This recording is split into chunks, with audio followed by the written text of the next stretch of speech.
Hi అండి. ఈరోజు మనం ఈ వీడియోలో పైపింగ్ ఎలా ప్రిపేర్ చేసుకోవాలో చూద్దాము.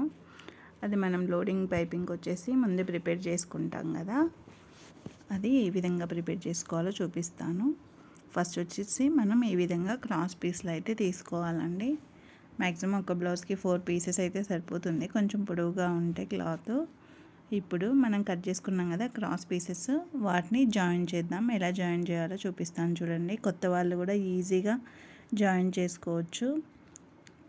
ఇక్కడ షేప్ అయితే చూపిస్తున్నాను కదా, పైకి ఒకటి ఉంటే ఇంకొక పీస్ వచ్చేసి ఈ విధంగా కిందికి ఉండాలి.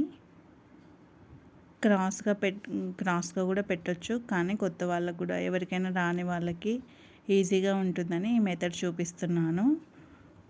ఈ విధంగా స్ట్రైట్ కుట్టేసుకుంటే సరిపోతుంది. కొన్ని వచ్చేసి మనం క్రాస్గా పెట్టుకుని స్టిచ్ కూడా క్రాస్గా పెట్టుకోవాలి. కొత్తగా కుట్టే వాళ్ళకి ఏమవుతుందంటే అది ఎగ్జాక్ట్లీ రాదు, అటు ఇటు క్లాత్ పోతుంది, స్టిచ్చింగ్ అనేది సరిగా ఉండదు. కాబట్టి ఈ విధంగా పీసెస్ క్రాస్ కట్ చేసుకుంటాము.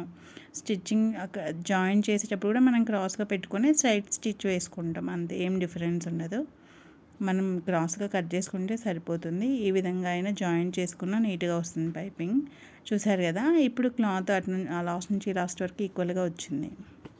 ఇప్పుడు మనకి పైపింగ్ కుట్టడానికి అయితే సింగిల్ ఫుట్ అవసరం అండి, అది కూడా లెఫ్ట్ ఫుట్ అయితే యూజ్ అవుతుంది మనకి.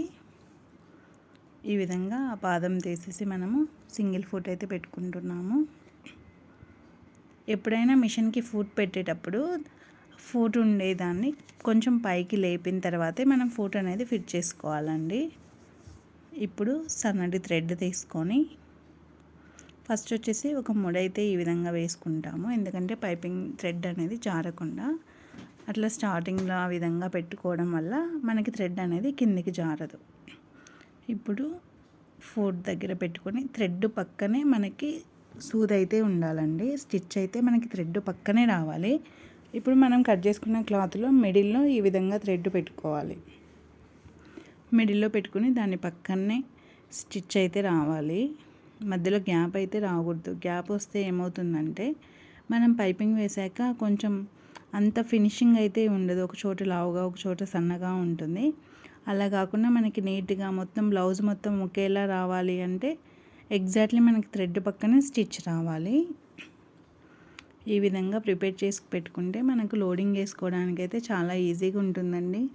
ఒక్కోసారి వర్క్ లేనప్పుడు కూడా కొన్ని నార్మల్ కలర్స్ ఉంటాయి కదా, గోల్డ్, సిల్వర్, ఇలాంటివి మనం ప్రిపేర్ చేసి పెట్టుకుంటే స్టిచ్చింగ్ చేసేటప్పుడు మనకి ఎక్స్ట్రా వర్క్ లేకుండా ఫాస్ట్గా అయిపోతుంది స్టిచ్చింగ్ అనేది. ఎందుకంటే మనకు పైపింగ్ ప్రిపేర్ చేసుకోవడానికి మినిమం 10 minutes అయితే పడుతుంది. కట్ చేసుకొని జాయిన్ చేసుకొని ప్రిపేర్ చేసుకునేసరికి మనకి ఎప్పుడైనా వర్క్ లేనప్పుడు కూడా ఇలాంటి వర్క్స్ చేసుకోవచ్చు. ఇంతేనండి, చాలా ఈజీగా ఈ విధంగా ప్రిపేర్ అయితే చేసుకోవచ్చు పైపింగ్ని. ఇంకొకటి, మనకు సిల్క్ శారీస్ అయితే ట్రాన్స్పరెంట్ ఉంటాయి కదా, అవి లోడింగ్ వేసాక కనిపిస్తాయి. కనిపించకుండా ఉండాలంటే ఆ పక్కన ఉండే క్లాత్ చిన్నగా ఉండే విధంగా